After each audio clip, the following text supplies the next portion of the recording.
Salama pendwa, hapo mko poa na mnaendelea salama. Baada ya mihangaiko ya kutwa nzima, hivi kweli bado kuna ambao wanalala na njaa na wakati tuna indomi? Sio kweli.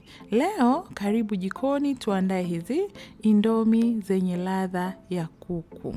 Niliinjika maji yalipochemka kabisa akapata moto, niliweka pakti 2 za indomi. Na kwenye kila pakti ninawakumbusha tu kuna flavor maalum ya hicho kitu unachopenda kukitumia.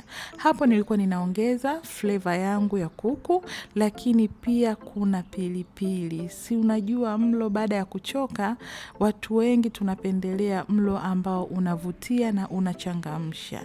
Kwa hiyo hizi flavor za indomi pamoja na pilipili itakufanya upate ladha nzuri zaidi. Baada ya hapo utachanganya vizuri, unaweza kuongeza oyster sauce, utaongeza yai kidogo na bila kusahau spring onion.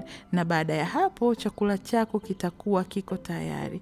Ndani ya dakika 5 tu, hata kabla hujatoa nguo za ofisini, unakuwa umepata mlo wako wa kukamilisha siku yako na uwe na usiku mwanana. Kama hivyo unavyoona, zinavutia, lakini ladha yake ni adhimu. Nina imani utapenda hii recipe na hautaacha kujaribu. Hadi wakati mwingine, ninawapenda sana. Shukran.